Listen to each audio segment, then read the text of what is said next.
السلام علیکم ریڈرز، کیسے ہیں آپ سبھی لوگ؟ امید ہے سب خیر و عافیت سے ہوں گے۔ آج کرتے ہیں ہم فقیر عشق ناول کی میگا ایپیسوڈ نمبر 8 اور 9۔ ایپیسوڈ سٹارٹ کرنے سے پہلے میں آپ لوگوں کو بتا دوں، آپ کو آج میں بھی تھوڑا سا ایشو ہو کیونکہ یہاں پہ مسجد میں میلاد ہو رہا ہے ایکچولی، اور آپ لوگوں کو آواز آئے گی، لیکن میرے پاس ریکارڈنگ کا یہی ٹائم ہوتا ہے تو میں ابھی ہی کر رہی ہوں، تو آپ لوگوں نے ڈسٹرب نہیں ہونا، بس سننا ہے۔ اور وائس کے بغیر اپلوڈ کر سکتی تھی لیکن آپ لوگوں کو سوٹ نہیں کرتا مطلب آپ لوگوں کو وائس کی عادت ہوئی ہے وائس اوور کی، تو میں اس لیے وائس اوور کر رہی ہوں۔ Let start. کیا بات ہے، آج میری پرنسس کا موڈ کیوں خراب ہے؟ بازل رائمہ سے مخاطب ہوا جو سب کے ساتھ لاؤنج میں بیٹھی ٹی وی دیکھنے میں مصروف تھی۔ خلاف معمول وہ بہت خاموش تھی۔ یہی بات بازل کو پریشان کر رہی تھی۔ اس کے ہاتھ میں موجود چائے کپ کی ٹھنڈی ہو چکی تھی۔ بازل کو ردا سے حازم کا بھی معلوم ہو چکا تھا۔ اب وہ رائمہ سے پوچھنا چاہتا تھا کیونکہ پچھلے کئی سالوں میں ایسا واقعہ کبھی پیش نہیں آیا تھا کہ حازم اور رائمہ ایک دوسرے سے لڑے ہوں یا ان میں کوئی ایسی بات ہوئی ہو جس سے دونوں ہی ایک دوسرے سے بات کرنا چھوڑ چکے ہوں۔ وہ سب پریشان تھے، آخر ایسی کون سی بات تھی جو رائمہ اتنے برے طریقے سے حازم سے مخاطب تھی؟ نہیں، ایسی تو کوئی بات نہیں، رائمہ نے مسکرانے کی ناکام کوشش کرتے جواب دیا۔ رائمہ، حازم کو کیا ہوا تھا؟ آپ کی مما بتا رہی ہیں وہ بہت پریشانی میں گھر سے باہر گیا تھا۔ اب دونوں میں کیا کوئی بات ہوئی ہے؟ بازل نرمی سے استفسار کر رہا تھا اور رائمہ کا چہرہ غصے کو ضبط کرتے سرخ پڑتا جا رہا تھا۔ کچھ نہیں ڈیڈ، بس اس کا دماغ خراب ہو گیا ہے، رائمہ مدھم مگر زہر خون لہجے میں گویا ہوئی۔ اس کے تنے نقوش دیکھ لاؤنج میں بیٹھے تمام لوگ متفکر ہو چکے تھے۔ معاملہ کافی سنگین تھا، ورنہ رائمہ جیسی نازک لڑکی جو خود حازم سے اتنی اٹیچ تھی اس کے ذکر پر ایسے بات نہیں کر سکتی تھی۔ ماما جان، میں شادی کے لیے تیار ہوں، جس پرپوزل کا آپ کہہ رہی تھیں ان لوگوں کو ہاں کر دیں۔ رائمہ نے چائے کا مگ ٹیبل پر رکھا اور کھڑے ہوتے ہوئے بولی۔ ریدا نے حیرت سے اس کی جانب دیکھا جو کل تک تو فی الحال شادی سے انکاری تھی، پر آج وہ اپنا فیصلہ سنا چکی تھی۔ بازل اور باقی سب کو کچھ معاملہ سمجھ تو آ رہا تھا، پر وہ اس بات پر فی الحال یقین نہیں کر پا رہے تھے۔ جتنی جلدی ہو سکے انہیں گھر بلا لیں، رائمہ کہتے ساتھ رکی نہیں، اپنی شال سنبھالتی لاؤنج سے نکلتی چلی گئی۔ دونوں بچوں کو آخر ہو کیا گیا ہے؟ شازیہ بیگم پریشانی سے بولی۔ ٹینشن لانے بھابھی، سب ٹھیک ہی ہوگا، زارا بیگم ان کے ہاتھ پر اپنے ہاتھ رکھتے بولی تو اسوات میں سر ہلا گئی۔ آج مسکان کا آفس میں پہلا دن تھا، چونکہ اس نے پارٹ ٹائم جاب کے لیے اپلائی کیا تھا، ٹھیک 4 بجے وہ آفس میں موجود تھی۔ آفس میں آتے ہی مینیجر نے اس کو اس کا کام سمجھا دیا تھا۔ تھوڑی دیر پہلے ہی اس کا سینئر ڈیٹا انٹری کے لیے ایک فائل اس کے حوالے کر گیا تھا۔ مس مسکان، فائل ریڈی ہے؟ اپنے سینئر کی آواز پر اس نے سر اٹھا کر دیکھا۔ فائل دینے کے 2 گھنٹے بعد وہ اس کے سر پر موجود تھا۔ یس سر، بس ریڈی ہے، مسکان نے کہتے ساتھ فائل اس کو تھمائی۔ احمد فائل تھامے اسے ریڈ کرنے لگا، پر جیسے جیسے وہ فائل پڑھتا جا رہا تھا ویسے ہی اس کی پیشانی پر بل پڑتے جا رہے تھے۔ مسکان سانس روک کے اسے دیکھ رہی تھی۔ ایک تو پہلے دن کی کچھ گھبراہٹ تھی، دوسرا اس کا سینئر بھی کافی سخت مزاج معلوم ہو رہا تھا۔ اوکے، میں نا جلدی ریڈ کر رہی ہوں، یہ نہ کہنا ایپیسوڈ چھوٹی ہے، ایپیسوڈ لانگ ہے، بس میں جلدی بول رہی ہوں۔ مس مسکان، یہ دیکھیں، آپ نے 50 لاکھ کی اماؤنٹ ڈیبٹ کی بجائے کریڈٹ سائٹ پر لکھی ہے، اور یہی مسٹیک آپ نے یہاں بھی کی ہے۔ جانتی ہیں اس سے کمپنی کا کتنا لاس ہو سکتا ہے؟ احمد کی گرجدار آواز پر مسکان ہراساں سی ہوتی اسے دیکھنے لگی۔ آئی ایم سوری سر، میں ابھی صحیح کر دیتی ہوں، مسکان گھبرا کر بولی۔ What sorry? فرسٹ ڈے ہی آپ کی پرفارمنس اتنی بری ہے، احمد غصے سے مسکان کو سنا رہا تھا۔ مسکان کے آنے پر ہی ریسیپشنسٹ نے اسے اطلاع کر دی تھی۔ اس کا تو دل چاہ رہا تھا وہ ابھی مسکان کے پاس پہنچ جائے، لیکن وہ اب تک وہاں جانے سے قاصر تھا۔ وہ نہیں چاہتا تھا مسکان اس کی غیر معمولی توجہ محسوس کر لیں۔ اب وہ اضطرابی کیفیت میں اپنے آفس میں بیٹھا چیئر پر جھول رہا تھا۔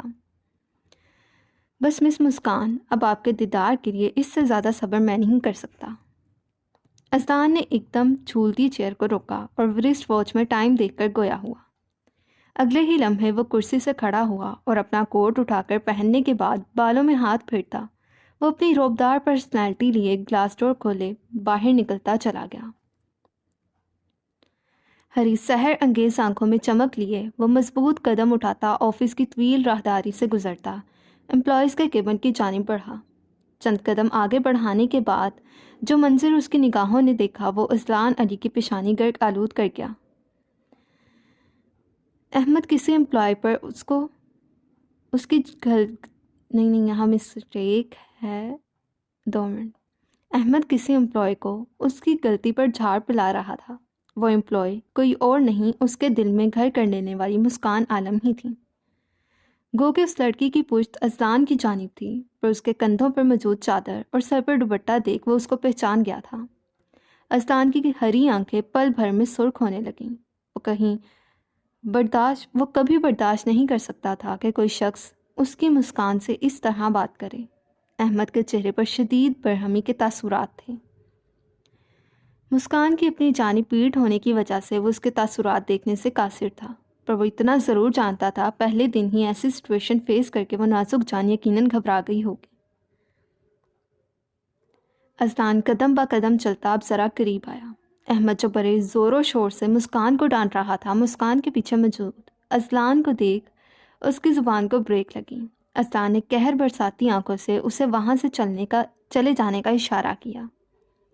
اس کے اشارہ کرنے کی دیر تھی، احمد فائل ٹیبل پر رکھے وہاں سے جانے لگا۔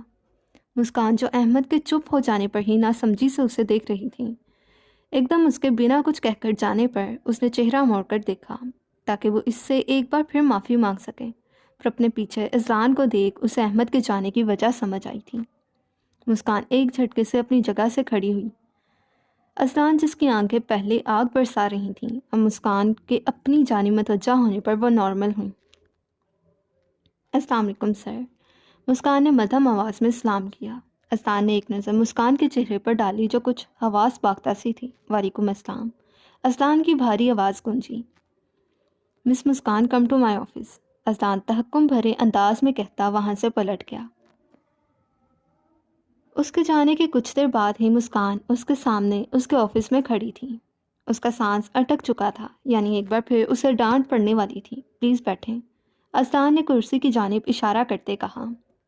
کچھ لیں گی آپ؟ اذلان کی خوبصورت بھاری آواز مسکان کی سماعتوں سے ٹکرائی۔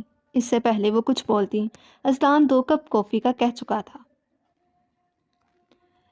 مسٹر احمد کی طرف سے میں آپ سے معذرت خواہ ہوں، ان کو اس طرح نہیں کرنا چاہیے تھا۔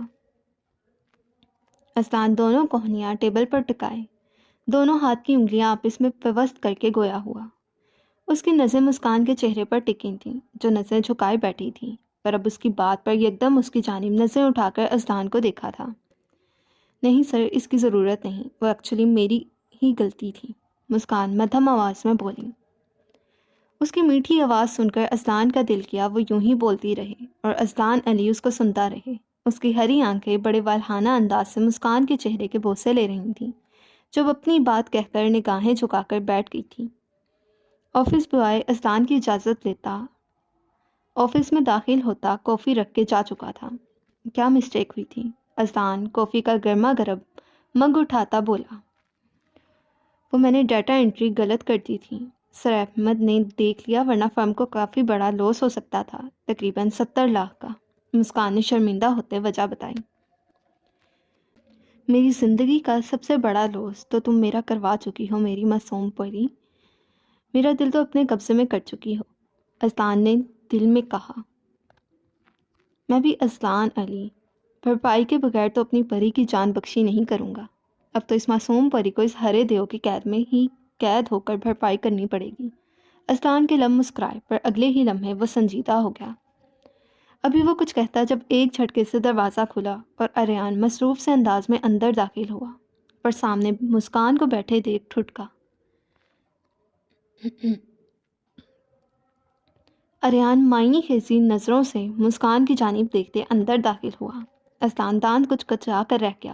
مسکان کی موجودگی کا خیال کرتے اس نے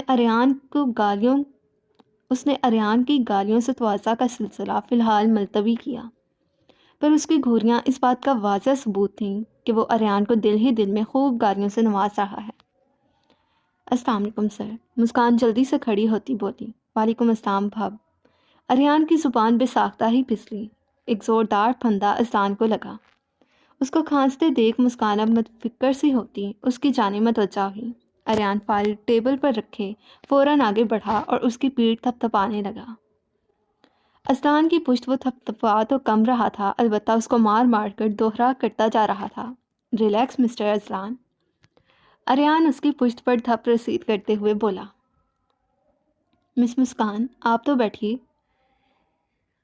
اریان کے بولنے پر مسکان اسبات میں سر ہلاتی بیٹھ گئی۔ یہ فائل ہے، فری ہو کر سائن کر دینا۔ اریان نے بظاہر تو بڑی مصروفیت کے ساتھ کہا، پر اس کی آنکھوں میں موجود شرارت اور اس کا معنی خیز انداز دیکھ اسلان کا دل کیا وہ اس سرپھرے ملک کا گلا دبا دے۔ جاتے جاتے بھی وہ آنکھ ونک کر کے اسلان کو چھیڑنا نہیں بھولا تھا۔ آئی تھنک سو میں نے آپ کو کہیں دیکھا ہے۔ اسلان ہنسی دباتا سنجیدہ نظر سے مسکان کی جانب متوجہ ہوا۔ اب کی بار اس نے مس کہنے کا بھی تکلف نہیں کیا۔ جی کچھ دن پہلے آپ کی کار سے میرا ایکسیڈنٹ ہوا تھا۔ مسکان کی مدھم آواز پھر اسلان کے آفس میں گونجی۔ او آئی سی، اب کیسی طبیعت ہے آپ کی؟ اسلان نے ہونٹ گول کیے۔ میں ٹھیک ہوں۔ اسلان کے یکدم کہنے پر مسکان بکھلا کر بولی، مان یہ پاگل بوس پھر نہ اسے ہسپتال لے جانے پر بازد ہو جائے۔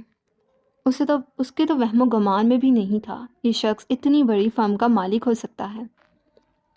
آپ کو کوئی بھی پرابلم ہو تو آپ ڈائریکٹ مجھ سے پوچھ سکتی ہیں۔ اب یہ آپ کا فرسٹ ڈے ہے، آہستہ آہستہ آپ یوز ٹو ہو جائیں گی۔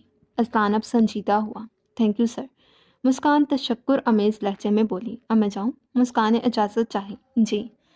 اسلان کا دل تو نہیں کر رہا تھا، پر ہائے ابھی وقت پڑا تھا اس کو یوں اپنے سامنے بٹھا کر یکٹک دیکھنے کا۔ مسٹر احمد کو بھیج دیجیے گا۔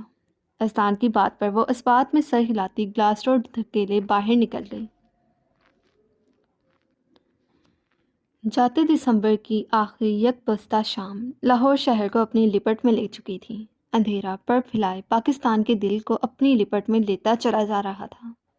وہ اپنے فلیٹ میں موجود بڑی عجلت سے آئینے کے سامنے کھڑی لپسٹک لگانے میں مصروف تھیں۔ ڈریسنگ ٹیبل پر گفٹ ریپر میں پیک ایک گفٹ پڑا تھا۔ فاریہ نے اپنے میک اپ کو آخری ٹچ دیا اور اجلت میں پرفیوم اٹھاتی خود پر سپرے کر کے گفٹ اٹھایا اور کمرے سے باہر نکلتی چلی گئی۔ آج اس کے جونیئر کے بیٹے کی برتھ ڈے پارٹی تھی، سو اس کو بھی مدعو کیا گیا تھا۔ گو کہ وہ لیٹ ہو چکی تھی، پر ایچ او نے جس عزت و احترام سے اسے آنے کا کہا تھا وہ انکار نہیں کر سکی تھی۔ اس نے گاڑی روکی اور ایک نظر اپنی ویسٹ واچ پر ڈالتی ڈیش بورڈ سے گفٹ اٹھاتی باہر نکل آئی۔ گھر کے مین گیٹ سے داخل ہونے کے بعد اب وہ ارد گرد نظریں گھما رہی تھی۔ بچے سالگرہ کی مخصوص ٹوپیاں پہنے بھاگنے اور کھیل کود میں مصروف تھے۔ انتظام لون کی جانب کیا گیا تھا، وہ اسی طرف بڑھنے لگی۔ ابھی وہ چند قدم ہی آگے گئی ہوگی جب ایک 4 سے 5 سالہ بچہ بڑی تیزی سے اس کی جانب بھاگا آ رہا تھا۔ اس کو اتنی سپیڈ سے اپنی جانب بھاگتے دیکھ فاریہ پریشان ہو کر رہ گئی۔ جس سپیڈ سے وہ بھاگ رہا تھا اس طرح وہ گر بھی سکتا تھا، پر غور سے دیکھنے پر اسے پتا چلا کہ اس کے پیچھے کسی شخصیت کو دیکھ کر وہ بھاگ رہا ہے۔ خوشی کے مارے اس بچے کا چہرہ دمک رہا تھا۔ اس کی معصومیت دیکھ فاریہ کے لبوں کو مسکراہٹ چھو گئی۔ ماموں، زنیر عاشر کی ٹانگوں سے لپٹ کر خوشی سے بولا۔ فاریہ مسکراتی اندر بڑھنے لگی۔ یقیناً ماما بھانجے ایک عرصے بعد مل رہے تھے۔ وہ چند قدم ہی آگے بڑھی تھی جب پیچھے سے آتی آوازوں نے اسے پیچھے مڑنے پر مجبور کر دیا۔ میرا شیر، عاشر نے کہتے ساتھ زنیر کو اپنی باہوں میں بھر کر اوپر اچھالا۔ باقی باتیں بعد میں، سب سے پہلے تو یہ بتا تو نے اپنی ممانی ڈھونڈی یا نہیں؟ فاریہ حیرت سے پیچھے مڑتی اس شخص کو دیکھنے لگی جو تقریباً 6 فٹ کا ایک لمبا چوڑا انسان تھا۔ کالے رنگ کے ڈنر سوٹ میں گندمی رنگت لیے کھڑا تھا، تو اس کی ہلکی بھوری آنکھوں میں بلا کی شرارت تھی۔ مقابل بھی کسی کو اپنی جانب تکتا پا کر سامنے دیکھنے لگا، جہاں فاریہ حیرت کے تاثرات چہرے پر سجائے اس کو دیکھ رہی تھی۔ یقیناً وہ اس کی بات سن چکی تھی۔ نہیں، کوئی اچھی والی ملتی ہی نہیں ہے، زنیر کے منہ بنا کر کہنے پر عاشر نے سامنے کھڑی لڑکی کو دیکھ بڑی مشکل سے اپنا قہقہا روکا۔ چلو کوئی بات نہیں، اب مل کر ڈھونڈیں گے۔ عاشر نے زنیر کا شدت سے گال چوما اور سامنے نظر جمائے بولا، جہاں وہ لڑکی اب آگے بڑھ گئی۔ کالے رنگ کے ویلوٹ کے ڈریس میں اس کی سفید گردن بڑی واضح نظر آ رہی تھی، اوپر سے چاکلیٹی براؤن بال کالے رنگ پر پھیلے بہت بھلے لگ رہے تھے۔ وہ خاندان کی تو کوئی لڑکی نہیں تھی، جواد بھائی کی کوئی کلیگ ہوگی۔ عاشق خود ہی اندازے لگاتا زنیر کو لیے اندر کی جانب بڑھ گیا۔ السلام علیکم میم۔ میم آپ کو یہاں دیکھ کر اچھا لگا۔ وہ فاریہ کو اندر آتا دیکھ اس کے قریب پہنچتا سلام کرنے کے بعد بولا، وعلیکم السلام۔ آپ نے اتنے خلوص سے بلایا تھا، کیسے نہ آتی؟ فاریہ بھی مدھم سا مسکرائی۔ آئے میں آپ کو اپنی وائف سے ملواتا ہوں۔ جواد اسے لیے ہنا کے پاس جا چکا تھا۔ خوشگوار ماحول میں کیک کٹا۔ اب فاریہ جانے کے پٹ توڑ رہی تھی، گو کہ رات کے 9 ہی بجے تھے، پر لاہور پر دھند اس قدر تھی کہ ڈرائیونگ کرنا مشکل ہو جاتا۔ اجازت دیں، اب میں چلتی ہوں۔ بہت اچھا لگا آپ سے مل کر، فاریہ ہنا سے مخاطب ہوئی۔ جواد بھی اب اس کے قریب ہی آ چکا تھا۔ میم تھوڑی دیر اور رک جاتی ہوں، جواد خلوص سے بولا۔ نہیں، کافی دیر ہو گئی ہے، اب چلنا چاہیے۔ اللہ اس پرنسس کو صحت و تندرستی والی زندگی عطا کرے اور اس کے نصیب اچھے کرے۔ وہ ہنا کی گود میں موجود گلابی سی گڑیا کے گال نرمی سے چھو کر بولی۔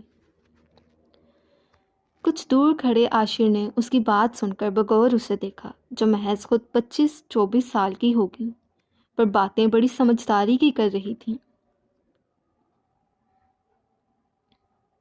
سب سے پہلا جھٹکا تو اسے یہ سن کر لگا تھا کہ یہ نازک سی لڑکی ایس پی کے عہدے پر فائز ہے۔ حقیقتاً ایس پی فاریہ کی شخصیت سے وہ کافی امپریس ہو چکا تھا۔ اللہ حافظ، ہنا کے گلے لگے وہ الوداعی کلمات کہتی اپنا کلچ تھامے باہر نکل گئی۔ ابھی میں ذرا کچھ دیر تک آتا ہوں۔ فاریہ کے جانے کے تقریباً 5 منٹ بعد ہی عاشر ہنا سے جلدی سے بولتا اس کی گود میں موجود ماہین کے گال کھینچتا باہر کی جانب بھاگا۔ ارے پر سنو تو، جا کہاں رہے ہو؟ ہنا نے اس کو بلایا پر وہ باہر جا چکا تھا۔ اب وہ ماہین کی جانب متوجہ ہوئی، جو عاشر کے گال کھینچنے پر گلا پھاڑ کر رونے لگی تھی۔ فاریہ اپنے دھیان میں ڈرائیونگ کر رہی تھی، اس کا سارا فوکس ڈرائیونگ کی طرف تھا۔ اس وقت لاہور کی اس علاقے میں کوئی بندہ نظر نہیں آ رہا تھا، شاید سردی کا اثر تھا یا پھر یہ علاقہ ہی سنسان تھا۔ ابھی وہ 15 منٹ کی ڈرائیو ہی کر پائی ہوگی جب ایک جھٹکے سے اس کی گاڑی رکی۔ وہ باہر نکلی جب باہر کا ٹمپریچر اسے ٹھٹرنے پر مجبور کر گیا۔ چیک کرنے پر پتہ چلا گاڑی کے انجن میں کوئی خرابی ہے۔ ورتا اس کے منہ سے گالی نکلنے لگی جب جلدی سے وہ اپنی زبان دانتوں تلے دبا گئی۔ اس علاقے میں کوئی مکینک ملنا بھی مشکل تھا۔ آج ہی اس سے مسٹیک ہوئی تھی۔ جلدی میں وہ گاڑی کو ایک بار چیک کرنا بھول چکی تھی، ورنہ گھر سے نکلنے سے پہلے وہ ہر چیز چیک کر کے نکلتی تھی۔ گاڑی سے اپنا فون نکالے اب وہ کسی کو کال ملا رہی تھی۔ عاشر کی بےتاب نظریں بڑی تیزی سے ادھر ادھر کا جائزہ لے رہی تھیں۔ بالآخر وہ اس سے نظر آ ہی گئی تھی۔ گاڑی کے ساتھ ٹیک لگائے وہ کان سے فون لگائے کھڑی تھی۔ گاڑی میں شاید کوئی مسئلہ ہو گیا تھا، جھنجھلاہٹ اس کے چہرے سے واضح تھی۔ عاشر سمجھ نہیں پا رہا تھا وہ اس لڑکی کے پیچھے آیا کیوں تھا۔ اب جب آ ہی گیا تھا تو وہ یہ فیصلہ کرنا اس کے لیے مشکل ہو رہا تھا، اب وہ اس کے پاس جائے یا نہیں۔ ایس پی صاحبہ، ذرا آپ کی فیصلہ شناسی بھی دیکھ لیتے ہیں۔ عاشر بڑبڑایا اور ہیڈ لائٹ بند کرتا سکون سے دونوں ہاتھ سر کے پیچھے ٹکاتا گاڑی کی سیٹ سے ٹیک لگا گیا۔ فاریہ کسی سے بات کر کے اب گاڑی کا دروازہ کھولے ڈرائیونگ سیٹ پر بیٹھ چکی تھی۔ ابھی اسے بیٹھے چند سیکنڈ ہی ہوئے ہوں گے جب ایک سیاہ رنگ کی گاڑی بڑی تیزی سے فاریہ کی گاڑی کے پاس سے گزرتی آگے بڑھ گئی۔ گاڑی میں تیز آواز سے چلتا میوزک سن کر فاریہ کی بے داغ پیشانی پر چھوٹے چھوٹے کئی بل پڑ چکے تھے، جب اچانک وہ گاڑی ریورس ہوئی اور فاریہ کی گاڑی کے کچھ دور کھڑی ہوئی۔ اندر 5 لڑکے بڑے معنی خیز انداز سے فاریہ کو دیکھ رہے تھے۔ عاشر بھی کسی فلم کی طرح بڑے پرشوق انداز میں یہ منظر دیکھ رہا تھا۔ فاریہ اسپاٹ نگاہوں سے ان 5 کو دیکھ رہی تھی، جب دیکھتے ہی دیکھتے ان میں سے ایک لڑکے نے شیشہ سرکایا۔ اچھا، آگے سونگ کی لائنز ہیں، آپ خود ہی پڑھ لیجیے گا۔ وہ سب اب فاریہ کو چھیڑنے والے انداز میں گانے لگے۔ فاریہ نے بڑے ضبط سے کام لیتے خود کو روکا۔ اے چھمک چھلو، تو بھی گاڑی میں اکیلی ہے، ہم بھی اکیلے ہیں۔ آجا لاہور کی سردی کو مل کر گرمی میں بدلتے ہیں۔ مقابل کی بات پر وہ پھر ضبط کر گئی، پر اس کے اشارے دیکھ فاریہ اسپاٹ چہرہ لیے گاڑی سے باہر نکلی۔ وہ آ رہی ہے۔ وہ لڑکا سیٹی مارتا بولا۔ عاشر بھی اب باہر نکل چکا تھا، معاملہ یقیناً خراب ہو چکا تھا۔ مجھے کیا ملے گا؟ فاریہ گاڑی کی کھڑکی پر جھکتی نچلا لب دانت میں دبا کر بولی۔ سونے اور جان حاضر ہے۔ کھڑکی کی سائڈ پر بیٹھا لڑکا دل پر ہاتھ رکھے نہایت لوفرانہ انداز میں بولا۔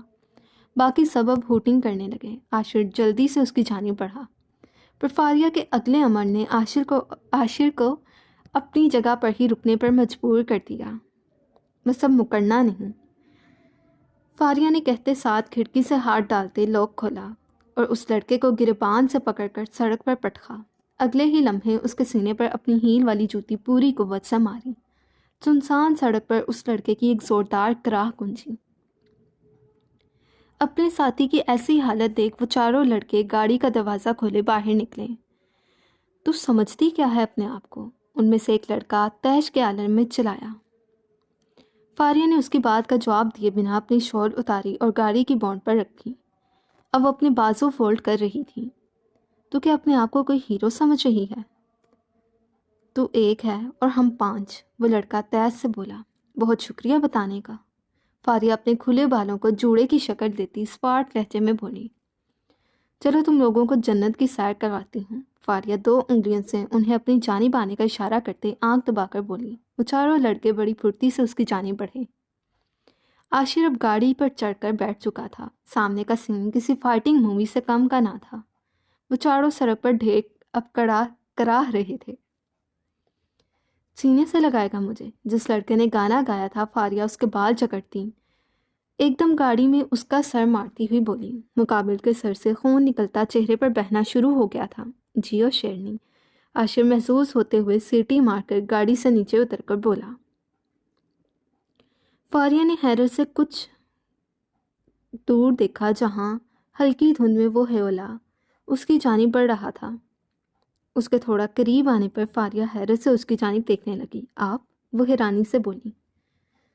ایس پی صاحبہ ماننا پڑے گا، جگرے والی ہو، عاشر ستائشی انداز میں بولا، پر فاریہ کی پیشانی پر بلوں کا جال بن گیا۔ پر بیچارے اب ہائی ہائی کر رہے ہیں، اتنا نہیں مارتے۔ عاشر افسوس میری زبان کو آج کچھ ہو رہا ہے۔ عاشر افسوس زدہ لہجے میں بولتا ایک لڑکے کے قریب آیا جو اپنی ٹانگ پکڑے کراہ رہا تھا۔ اتنا دھوتے ہیں کہ ہائی ہائی کرنے والی زبان ہی بند ہو جائے۔ عاشر نے کہتے ساتھ اس لڑکے کے بازو پکڑے مروڑ ڈالا۔ سنسان سڑک پر ہڈیوں کے چٹکنے کی آواز گونجی۔ زمین پر گرے لڑکے کی ایک بلند و بالا چیخ سنسان سڑک پر گونجی۔ اس کا بازو ٹوٹ چکا تھا۔ فاریہ نے حیرت و پریشانی سے عاشر کو دیکھا جب دوسرے لڑکے کی ٹانگ پر اپنا بھاری پیر رکھے دباؤ بڑھاتا جا رہا تھا۔ بلا آخر ہڈی کے چٹکنے کے ساتھ چیخنے کی آواز گونجی۔ آپ کیا پاگل ہیں؟ اس سے پہلے وہ تیسرے لڑکے کی جانب بڑھتا، فاریہ نے پیچھے سے اس کا کوٹ مٹھی میں دبوچے اسے دور گھسیٹا اور غصے سے بولی۔ آپ یہاں کیا کر رہے ہیں؟ فاریہ کڑے تیوروں سے استفسار کرنے لگی۔ 5 منٹ دو پھر بتاتا ہوں، عاشر نے کہتے ساتھ پھر اس لڑکے کی جانب بڑھنا چاہا، پر فاریہ اب بھی اس کا کوٹ مٹھی میں جکڑے پیچھے کھینچ چکی تھی۔ ایک پولیس آفیسر کے سامنے آپ سویلینز پر ہاتھ اٹھائیں گے تو آپ کو لوک اپ میں ڈالنے میں 1 منٹ نہیں لگاؤں گی، فاریہ سخت تیور لے کر بولی۔ عاشر اس کی بات ایک کان سے سنتا دوسرے کان سے نکال چکا تھا۔ دیکھیں بیچارہ کتنا رو رہا ہے، عاشر ایک لڑکے کی پیشانی سے خون صاف کرتا بولا۔ وہ لڑکا اب اس کی جانب دیکھنے لگا۔ نہ میرا بچہ ایسے نہیں روتے، تھوڑا گلا پھاڑ کر روتے ہیں۔ عاشر نے ایک زوردار پنچ اس کے جبڑے پر مارا۔ اس لڑکے کے 3 دانت ٹوٹ کر باہر گرے۔ فاریہ نے بے ساختہ اپنا سر تھاما۔ عجیب پاگل انسان تھا۔ اب اس بیچارے کو ہی دیکھ لیں، آپ کے نازک ہاتھوں سے مار کھا کر کیا حال ہو گیا ہے۔ وہ کوہنیوں کے بل پیچھے کی جانب گھسیٹتے لڑکے کو دیکھ کر بولا۔ میرا بچہ کدھر جا رہا ہے؟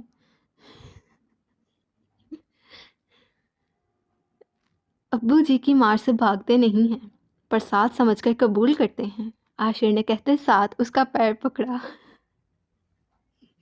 اور اسے اپنی جانب گھسیٹتا۔ وہ لڑکا اب اس کے قریب تھا۔ جب وہ جھکتا ایک جھٹکے سے اس کا ایک ہاتھ توڑ گیا۔ کون ہے تم؟ معاف کر دے، وہ لڑکا تڑپتے ہوئے بولا۔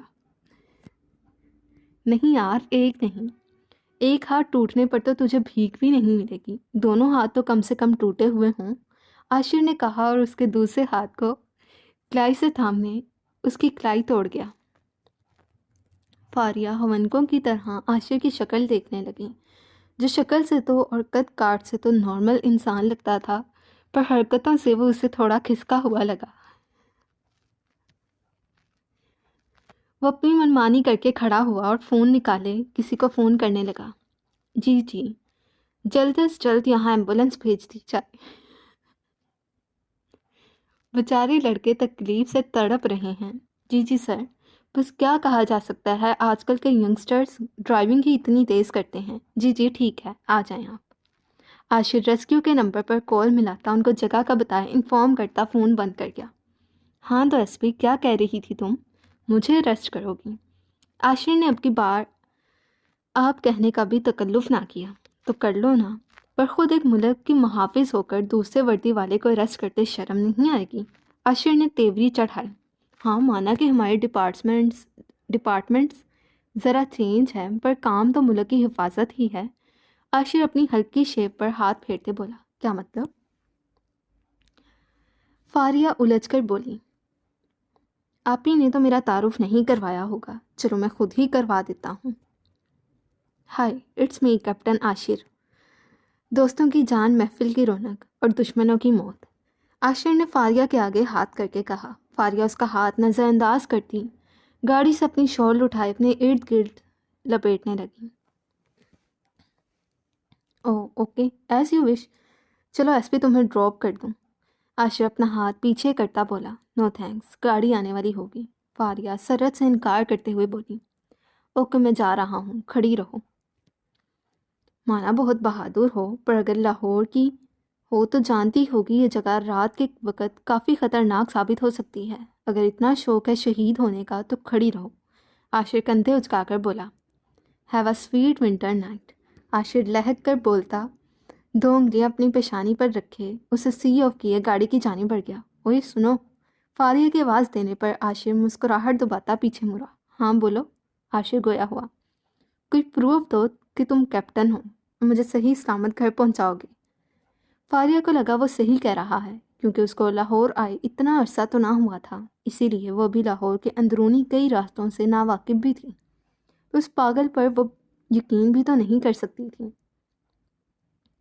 دیکھو ایس پی، آئیڈینٹی میں اپنی جیب میں لے کر نہیں گھومتا، اور اگر بندہ تمہاری جیسی ہو۔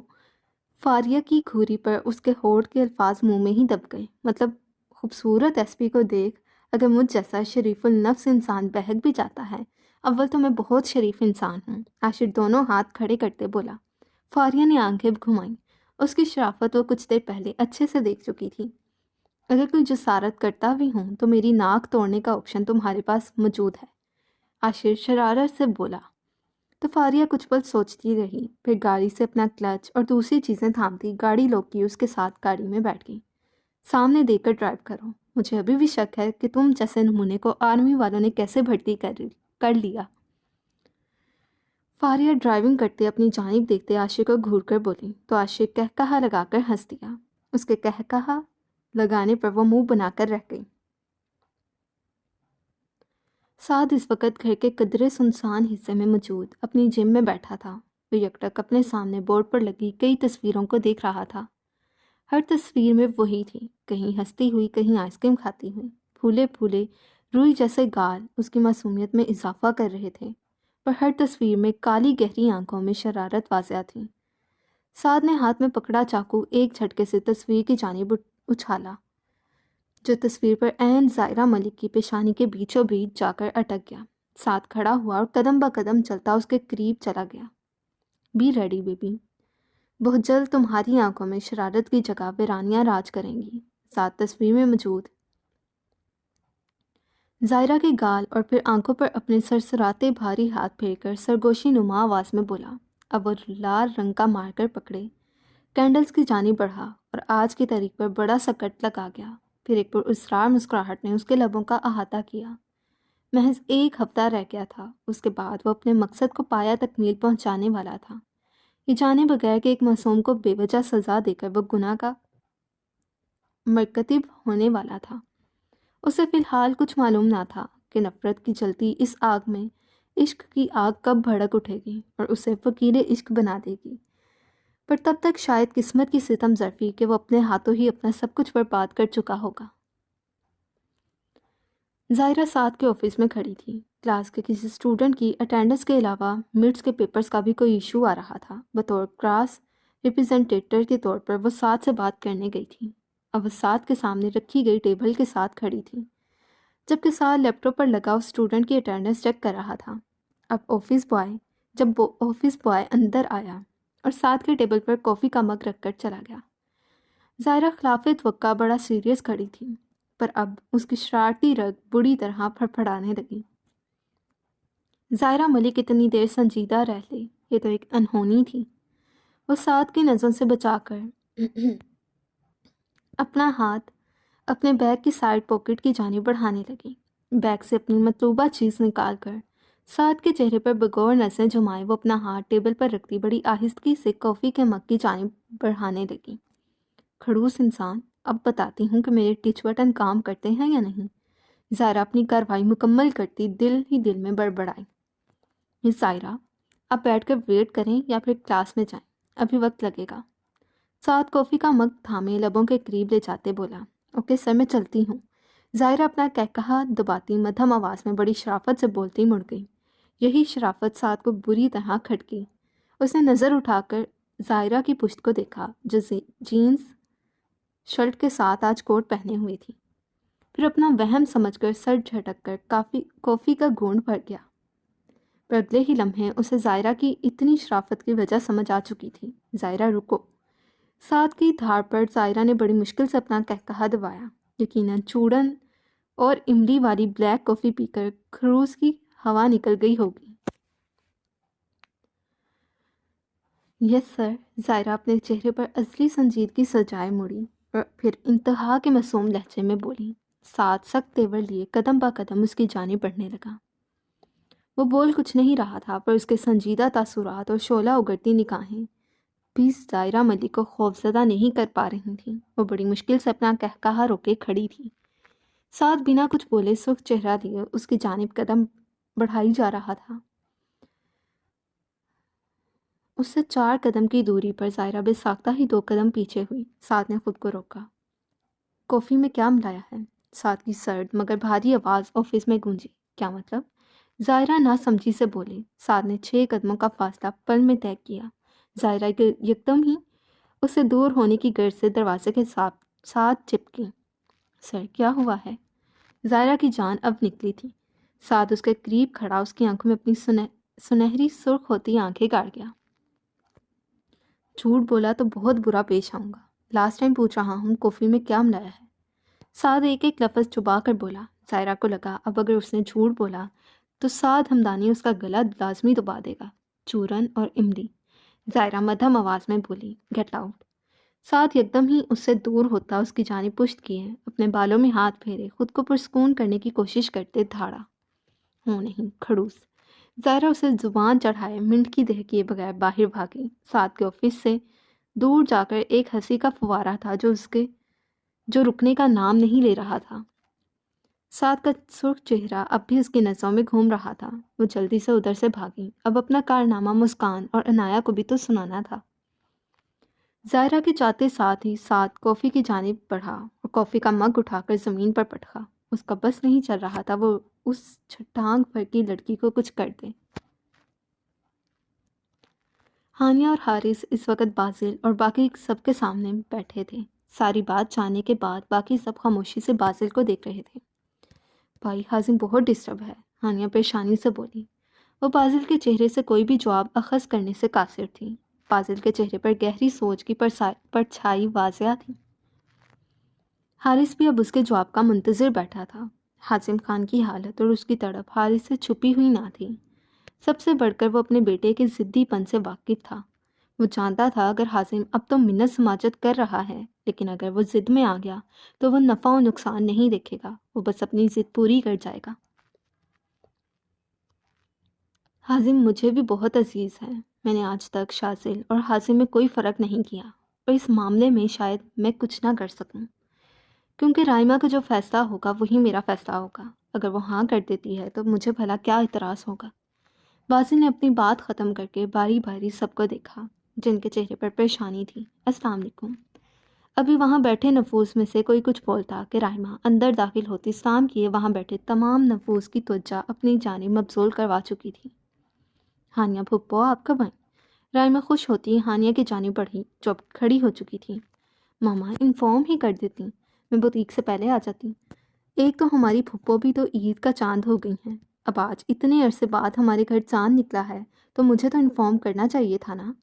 رائمہ کی شرارت سے کہنے پر سب کے چہرے کھل اٹھے. ماحول پر چھایا تناؤ تھوڑا کم ہوا. وہ ہینڈ بیگ رکھے ہانیہ کے ساتھ ہی ٹک چکی تھی. عنایا کیسی ہے اور حازم نہیں ہے؟ رائمہ بڑی روانی سے بولتی حازم کا ذکر کرتی، پر اپنا جملہ مکمل ہونے سے پہلے ہی وہ خاموش ہو چکی تھی. اس کے نقوش اب تن سے گئے تھے. یہ بات وہاں بیٹھے ہر شخص نے محسوس کی. آپ عنایا کو نہیں لے کر آئیں؟ رائمہ نے اپنے سخت بڑھتے تاثرات کو نارمل کیا اور ہانیہ سے مخاطب ہوئی. ہم تو بس ایک ضروری بات کرنے آئے تھے، اگلی بار وہ بھی آئے گی. ہانیہ بولی تو رائمہ ٹھٹکی، پھر خود کو نارمل ظاہر کرتے اٹھ کر اپنے لیے چائے بنانے لگی. ایک بات وہ محسوس کر چکی تھی، سب کی نظریں اسی پر ٹکی ہوئی ہیں. لاؤنج میں بیٹھے تمام نفوس خاموش بیٹھے ہیں، اور آج تک یہ کبھی نہ ہوا تھا کہ گھر میں زویا یا ہانیہ پھپھو میں سے کوئی آئے اور ہر کوئی خاموش ہو. کیا بات ہے بھئی؟ وہ خود کو نارمل ظاہر کرتے ہوئے بولی. کچھ نہیں بیٹا، اور بتائیں بوتیک کیسی جا رہی ہے؟ حارث اب رائمہ سے مخاطب ہوا. اب ایک بار پھر ماحول میں چھائی خاموشی ٹوٹ چکی تھی. بازل بھائی، ہانیہ سوالیہ نظروں سے بازل کو دیکھ کر بولی. رائمہ حارث سے بات کرتے اب ہانیہ کی جانب متوجہ ہوئی. تمہارے سامنے بیٹھی ہے، پوچھ لو. جو میری پرنسس کا فیصلہ ہوگا وہی میرا فیصلہ ہوگا. بازل رائمہ کی جانب اشارہ کرتے بولا. رائمہ کے چہرے کے رنگ ایک دم بدلے تو حازم خان نے اس کو رسوا کرنے میں کوئی کسر نہ چھوڑی تھی. اسے جس چیز کا سگنل مل رہا تھا وہی بات تھی. رائمہ. ہانیہ رائمہ سے مخاطب ہوتی اس کے ہاتھ تھام گئی. پھپھو آپ بھی؟ رائمہ شکوہ کناہ نگاہوں سے ہانیہ کی جانب دیکھے بولی. رائمہ بیٹا ہماری بات تو سنو. حارث نے اسے کچھ کہنا چاہا. کیا سنوں میں انکل؟ یہی کہ آپ حازم کا پرپوزل لے کر آئے ہیں، اس انسان کا جسے میں اپنا بھائی سمجھتی ہوں، جو مجھ سے 5 سال چھوٹا ہے. رائمہ یکدم کھڑی ہوئی. پتہ نہیں اس کے دماغ میں یہ فطور کہاں سے آیا ہے. اور آپ سب بھی؟ رائمہ ایسی بات نہیں ہے، وہ بہت ڈسٹرب ہے. آپ نے اسے کیا کہا ہے؟ حازم جو ابھی گھر میں ہی داخل ہوا تھا ہانیہ کی آواز سن کر ٹھٹک کر لاؤنج کے دروازے پر ہی رک گیا. بس کریں پھپھو، اس انسان نے مجھے ذلیل کر کے رکھ دیا ہے.